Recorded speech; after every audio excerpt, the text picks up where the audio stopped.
When you're on a GLP-1, you often experience a smaller appetite. That means for GLP-1 users, every bite of food should be as nutritious and delicious as possible. And that's where Sprouts Farmers Market comes in. I knew they'd come in somewhere, and I guess now's where they come in. From nutrient-dense foods to proteins to supplements that help sustain muscle mass and energy levels, Sprouts has you covered. And with in-store wellness experts available, guidance is always within reach for any GLP-1 journey or broader health goals. Visit Sprouts.com to find a Sprouts Market near you. Back to school starts now. Get long-lasting battery life on the Dell XPS laptop powered by Series 3 Intel Core so you can work from anywhere. Now starting at $699 with exclusive student pricing starting at $599. Complete your setup with savings on select monitors and must-have electronics and accessories. Limited time deals and free shipping on PCs and more await you at Dell.com/deals. That's Dell.com/deals.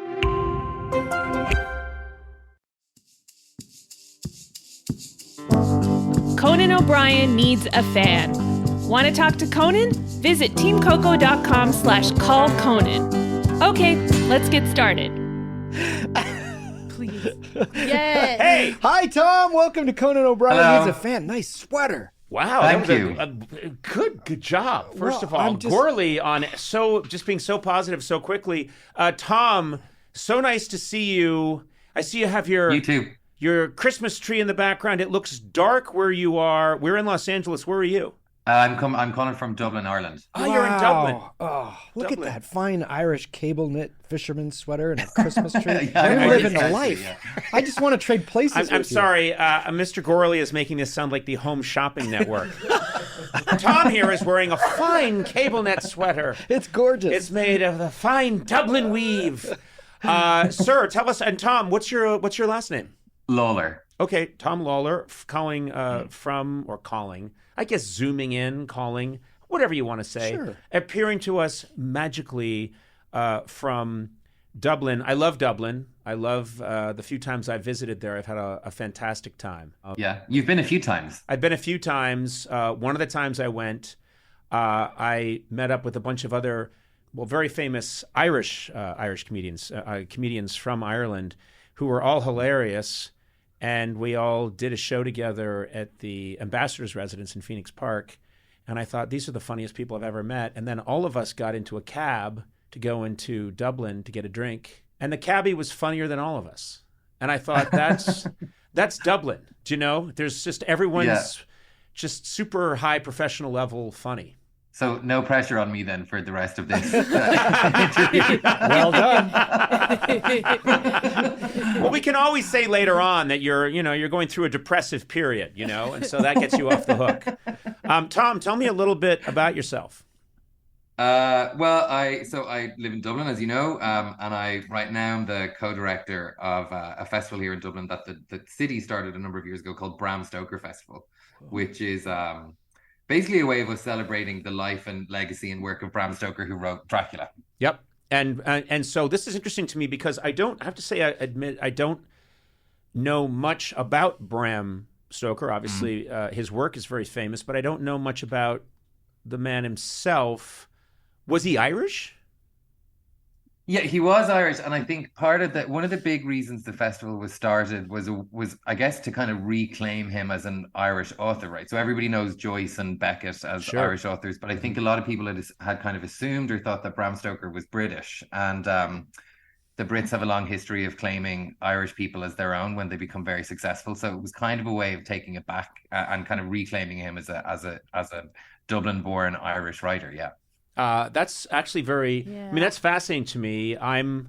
You may have heard me say, I've said it many times because it's kind of fascinating / sad to me, but my people emigrated from Ireland in the late 19th century, and we've been living in central Massachusetts, and I'm still genetically 100% Irish.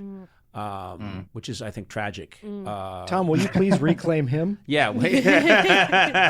And Americans desperately want me to be reclaimed, and they mean taken back to Ireland and kept there. We'd be delighted to reclaim you and have you at the festival anytime, or in Dublin. I mean, you're hugely popular. I feel like lots of the friends or the fans on this podcast are coming from Ireland as well, right? You've got a good No, it's network funny. in We Ireland. do have, I do get recognition from Irish people for the TV show, but also a lot from the podcast, which is very nice. So I'd love to go back there, and I'd love to reconnect because I think it would be lovely. That's a word that I hear a lot. Lovely. In Ireland. I've heard that in Ireland. They say, isn't that lovely? Also, they say, correct me if I'm wrong, Tom, in America, people say, So if you ask me a question, I say, yeah, I live near the Volkswagen dealership, but about 2 blocks away. The people I've met in Dublin say E-M. Yeah, Graham Norton. Yeah, have you noticed that? Yeah, we actually, it's funny you say that because M. When I moved to the States for college, and I remember that was one of the first things people pointed out when I lived there. I went to college in Pennsylvania, and one of the first things people noticed was, why do you say M all the time? We don't realize it, but that's one of the differences we have, I guess. When I was in New York, I had a therapist, a very brilliant woman who was from Dublin, and she used to. I'd tell her about whatever was going on in my life, and she'd say, I think you're crazy. That was her official diagnosis. Her official diagnosis was that my family was shite and that I'm crazy. So this is interesting. So you're trying to, is there anyone else who we don't know is really Irish? Or can we start claiming people who aren't Irish but just claim them anyway? You know? Like Daniel Craig, let's just start saying, did you know he's from Dublin, even though he's not? We should start grabbing cool people and saying they're Irish. Absolutely. I mean, look, if you've got a list of people you want me to start claiming as Irish, we can put a festival together about all of them if needs be. That's fine. Yeah, Messi. Messi's from Dublin. Lionel Messi's a true son of Ireland, and then he was stolen. He was stolen and taken away to Argentina. We should just, because there are no better liars in the world and confabulous than the Irish. So we should just start making a list. Batman's from Uncle Sam. Famously Irish.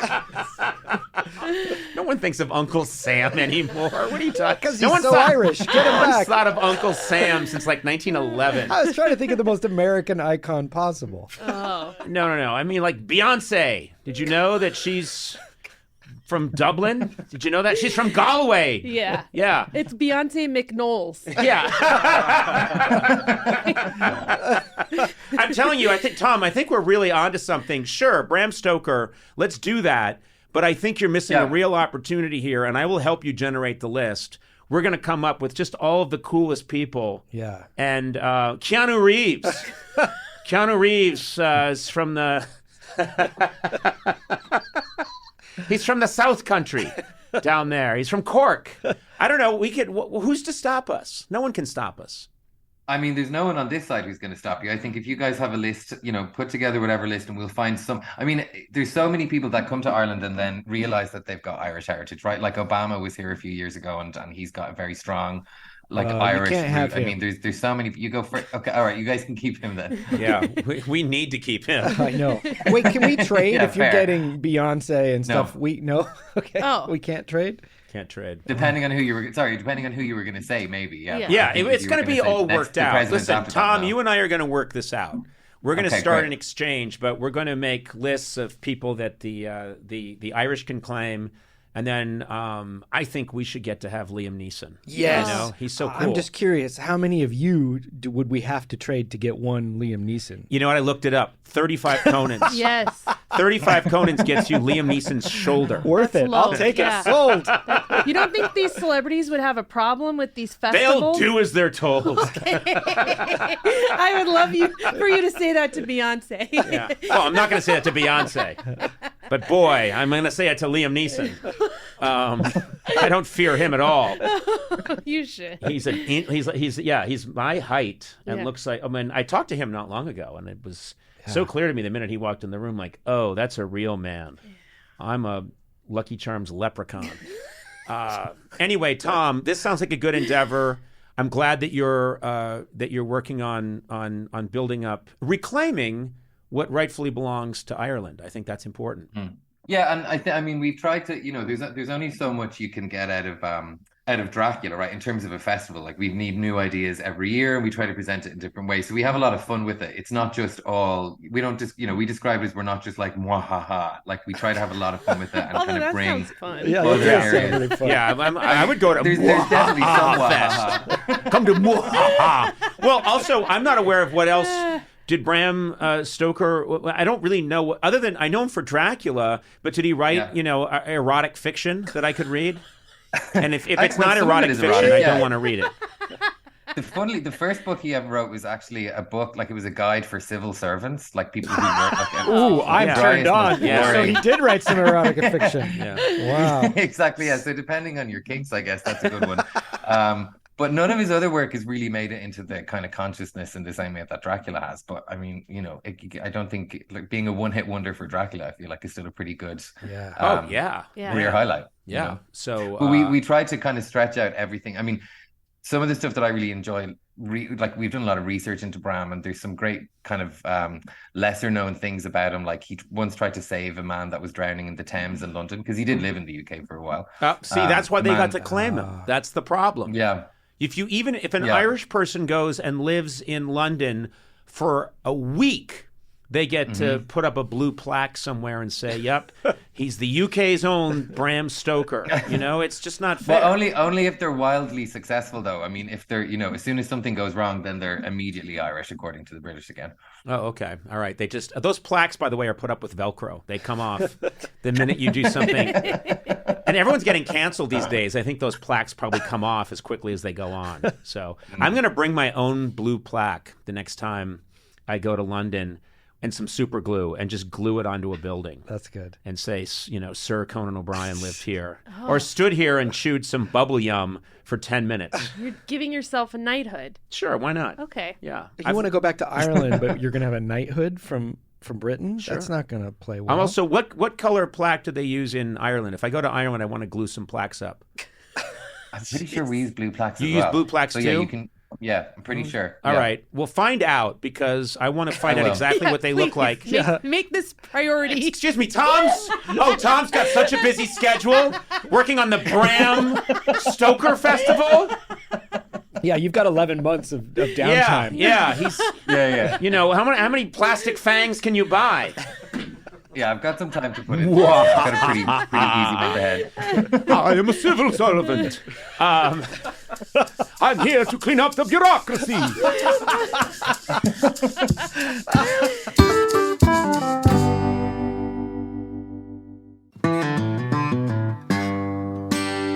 Big news, Sona. Yeah. Did you know T-Mobile recently partnered with the National Park Foundation? No way. Yep, they're making it easier to stay connected so you're free to wander. Well, that's really cool. And I love a national park. I really do. I do too. Now, there's one thing you have to have if you're doing that: good signal. It's a Yeah. priority. Do you know what I mean? You got your maps, your music, this podcast. Yeah. So take America's Best Network plus their off-grid satellite coverage with you. Look, we're all a little spoiled, but we like to have access to all our stuff. And suddenly you don't have it because of a bad signal. That's when I throw my phone into the Grand Canyon. Oh, okay. Literally filled half the Grand Canyon with phones. Then I got T-Mobile, never had to chuck them again.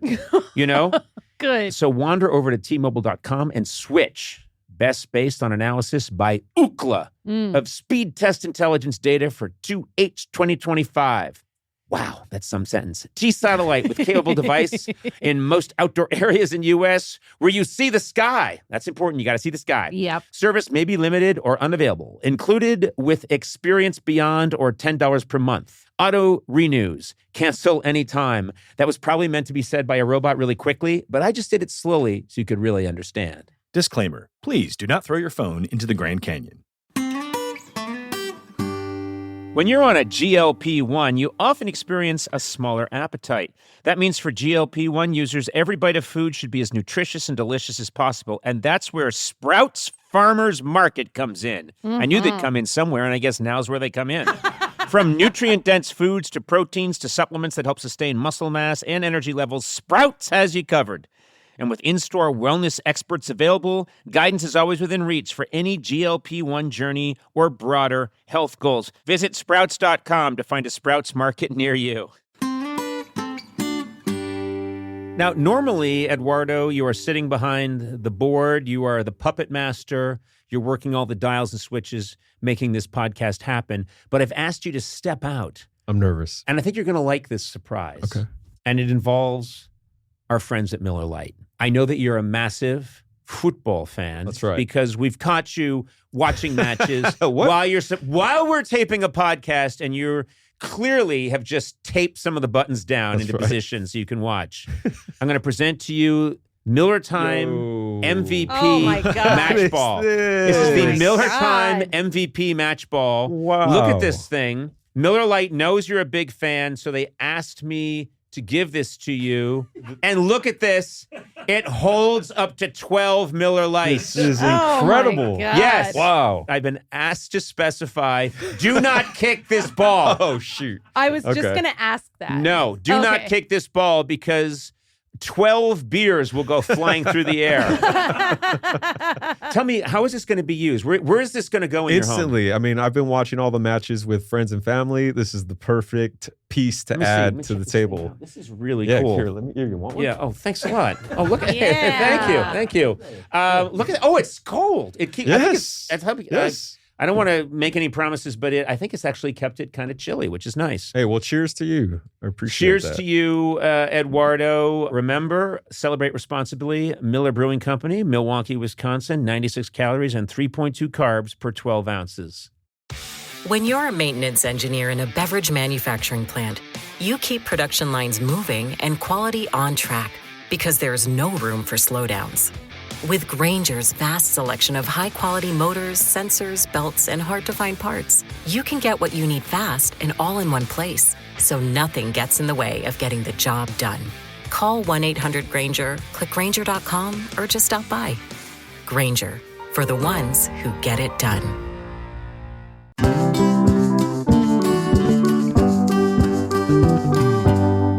Tom, I'm going to come to Dublin and glue some plaques up. That's what I'm going to do. I want some plaques up that say Conan stood here, Conan bought some stew here, Conan was asked to leave this gap for unfolding too many sweaters but not buying one. Things like that. Well, and how's your life going, Tom? How's everything in life? Yeah, it's pretty good. I mean, I've as you said, I've got a few, easier months ahead because we're just in planning now. But outside of work, things are good. I'm looking forward to Christmas. You got your tree up? Have you done your shopping? Got my tree up here. I just started doing some shopping yesterday. Yeah, things are, I would think that Dublin would be a wonderful Christmas town. It would feel very Christmassy there. Yeah, it does, but it has that horrible thing of kind of in the winter time here when it's freezing outside and it's roasting inside every shop you go into, so you kind of panic buy really quickly everything that you don't need for far more than you would typically spend because you're too warm and it's all very stressful. But yeah, it is, aside from that, it's a really lovely place to be, although it's a very specific complaint. Yeah, that's just, you have such a specific complaint. The temperature difference that as I was saying between the outdoors and the shop itself is such that I buy more quickly. I can't live anymore. I must take my own life. Tom, do you have a question for Conan at all? Yeah, actually, I mean, so we're in the stage now of kind of festival planning where we're thinking of ideas for next year, and I guess just I run the festival with my friend Maria, and we're collaborators. We collaborate with each other and with artists, and we wondered whether you have ideas for events that we could run at the festival next year, or if you yourself would like to come to the festival and put on a show. Ooh. Oh, wow. Well, first of all, I take any excuse to, get in front of a crowd. I'm very sick that way. So, it all depends. And we'd almost guarantee you one of those plaques as well. I could say we could do like a special edition. Red listen, plaque. Tom. Say no more. No, Tom, I bring my own plaques. I don't want anything factual on my plaques. I want all kinds of crazy information. It all depends on the schedule, but obviously I'd love to attend a Bram Stoker, festival. In terms of ideas for what works, I think you have to embrace the Dracula of it all. I think trying to downplay Dracula is a mistake. You've got to lean into Dracula, and that means contests, find the Dracula. He's somewhere in Dublin, and you have. Don't you think? Absolutely. Whatever. Have How some many? fun. Yeah, and then the way we have here in the United States a chili eating contest. and we have hot dog eating contests. How many hot dogs can people eat very quickly? I think it would be how much blood can you drink from this carotid artery? Who can drink it the fastest? Now And you're talking. obviously, you don't drink it from a real person, Okay, but yeah. you simulate a carotid artery, and then you have a whole bunch of people like in a pie eating contest and see who can down the most. And it's not real blood. There's like fake cadavers on a table and you're Dummies, like Okay. crash test dummies. Okay. And who can drink the most blood? And it's 1, 2, 3, go. And the blood can be. I mean, I would prefer it if it was real human blood, but I understand how that's going to turn some people off. But we could come up with a Caro syrup or This something. is actually a great idea. I think To it's a have- fantastic- You have to like a blood drinking contest and also like intestines, but they're linked sausages that you have to just keep eating like a hot dog contest. Well, that's a werewolf. What are you talking about? Do they Dracula, eat- hold it. Dracula doesn't eat your intestines. You know what? They You're don't right. eat it. What are you talking? I love how you immediately got angry. Like, what are you talking about? And I said Dracula, and you went, "Oh, right." No, he drinks your blood. Is that a werewolf though? I Yeah, guess a it werewolf will disembowels you, rips you up, tosses your innards all around, You're and then right. goes running over the hill, going "Ah!" is. You're right, and I'd like to formally apologize and to the Bram Stoker community. the Bram Stoker estate. I'd like to have my plaques taken down.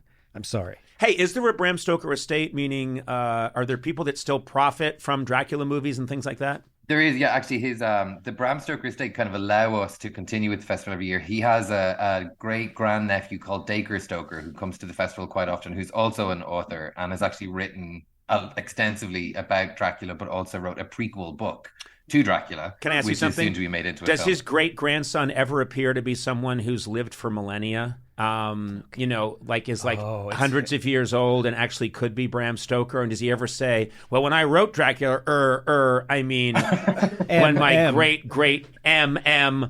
great grandfather wrote it," and then you realize that he is in fact Vlad Dracul. Yeah. He does have a very particular look, so you might be onto something there. I'm telling you, lean into Dracula because the civil service novel ain't going nowhere fast. Melville wrote one of those, Bartleby the Scrivener, and it didn't sell. And then he went back to the giant fish, and again, he was in the money. So you got to lean into what works. And I think if Bram were alive today, he'd be writing all kinds of more Dracula. Dracula goes to Las Vegas. He'd be doing rom-coms with Dracula. Dracula has a Nancy Meyer's kitchen. There'd be all kinds of Dracula would be in the Marvel universe. Oh. I mean, he would. He just would. So lean into it, I say. Hey, speaking of eating people's intestines, I hear you're quite a cook. Is that right? Good transition, by Yeah. the way. Thank you. Thank you. I was told to get that in. Yes. You're a cook, is that right? So I'm not a professional cook, but it is the thing that I love doing the most. Yeah. And as I've got, I enjoy cooking for like big groups of people, but I actually just started seeing someone recently enough who is also a really good cook. And I think he is in fact far better than I am. Which is, that threatens your identity, doesn't it? The next, slightly. Yeah. Because you Yeah. thought of yourself He's as the cooked- great cook, and now this other person comes along and he's the better cook. Can I come to your house? Can you cook You for can, me? sure, yeah. And we can both cook for you, and then maybe you could decide which one is better. Okay. Oh. All right. I don't know that you have the most refined palate. I don't have any palate. I Yeah. have I'll eat anything. Her meter is Burger King or not Burger King. That's the only thing that she can determine. I think Ireland used to get a bad rap for not having very good food. And that may have been true for a long time. But I feel like in the 1990s, that reputation started to change greatly because what I heard is that young, brilliant chefs that couldn't get a job in London would go to Dublin, and suddenly that became this center of great cuisine. And I think that's emanated out now that people in Ireland actually enjoy very good food. Is that true? Totally. Yeah. Ireland's a great place to eat. I think even, a few years ago, it might have just been in Dublin, but now across the country, there's so many incredible places to eat. And I think, we had a bad reputation for, like ham and cabbage is like what people think, is like although ham and cabbage is a pretty good meal if you ask me, but it was kind of what people expected Irish food to be. But now it's much broader than that. And well, really I think I grew up, my mother Great. exclusively, there was a lot of fried ham, and then fried ham and potato with fried ham, and then fried ham with potato. It was delicious. It was really good, but it was a lot of that. And I think that was handed down generationally, because when her people left Ireland, that's what it was. And so even all those years later in the 1970s, I'm eating a ton of fried ham to the point where I think I died 2 years ago with a massive heart attack. You're Dracula. I'm Dracula. Hey, wait a minute. Back me up on this, Tom. In Stoker's Dracula, doesn't he also turn into a wolf, a werewolf on the Demeter? Have you read Dracula? You're really catching me out here. Have you read Dracula? I would love it. He's just going on and on about. We're reclaiming Bram Stoker. Yeah, I'm reclaiming Bram Stoker. I just realized he's a wolf. He could turn into a wolf, a bat, and a mist. Are you going to fight me on the... Yes. Everyone knows Dracula eats intestines? Yeah, you really want the sausage thing to happen. Because that's just stupid. If you want it all, it would be on the weirdest technicality. I'll take it. I'll take it. Yeah, we all know Dracula urinated places to mark them. And he was always chasing cats. What are you talking about? He could turn into a wolf. Okay. I'm sorry. It's true, He is right. You can, yeah. Okay. So, man. yeah. All right. So vindicated in the most major way. Yeah. All right. Well, Tom, I guess that's another suggestion for your Bram Stoker festival is... Some werewolf events. Well, not werewolf. Dracula turning into a dog. It's not eating sausages. It's a werewolf. Yeah. He could also turn into... the Thing from the Fantastic Four. Okay, now you're just poking fun, and that's ridiculous. Well, I'm really happy with myself. Tom, thank you. Thank you for reaching out. Thank you. Speaking to us. I will take it to heart, this whole Bram Stoker controversy. I will work in the fact that Bram Stoker is Irish in every conversation that I can in the most awkward way. And I will fight this fight. I'd really appreciate it. All right. Well, happy holidays. And, you too. Thank you so much. Take care. Thank you, guys. Thanks very much. Thank you. Bye-bye. Bye-bye. Conan O'Brien Needs a Friend, with Conan O'Brien, Sonam Movsesian, and Matt Gorley. Produced by me, Matt Gorley. Executive produced by Adam Sachs, Nick Liao, and Jeff Ross at Team Coco, and Colin Anderson and Cody Fisher at Earwolf. Theme song by the White Stripes. Incidental music by Jimmy Vivino. Take it away, Jimmy. Our supervising producer is Aaron Blair, and our associate talent producer is Jennifer Samples. Engineering by Eduardo Perez. Additional production support by Mars Melnick. Talent booking by Paula Davis, Gina Batista, and Britt Kahn. You can rate and review this show on Apple Podcasts, and you might find your review read on a future episode. Got a question for Conan? Call the Team Coco hotline at 669-587-2847 and leave a message. It too could be featured on a future episode. And if you haven't already, please subscribe to Conan O'Brien Needs a Friend wherever fine podcasts are downloaded.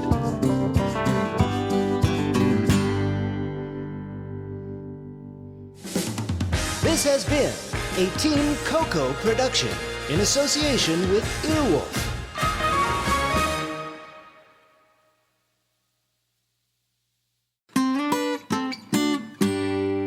Finding a skilled hire takes more than just reviewing a resume. You know what I mean? You can't just go bleep, bleep, bleep, bleep. That doesn't get it done. As AI raises the bar on how experience is presented, hiring managers need better ways to evaluate skills and fit. That's where Robert Half can help. Their recruiters combine their expertise with award-winning AI to review what's behind every application quickly, and that's important, quickly. Who's got time these days? No one.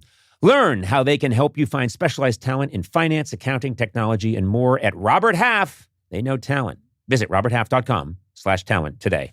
Hey folks, it's Joel Kim Booster here, and as you may know, we have been away for a few weeks now, under construction. No longer are we just covering bad dates, we are now Intimacy Coordinator. You guys will not want to miss it. We cover such things as bi erasure, finding your perfect type, and has sex positivity gone too far? No matter what it is, you can expect the same amount of comedic chaos. This new iteration of the pod is going to be amazing, and I cannot wait to introduce Intimacy Coordinator to all of you.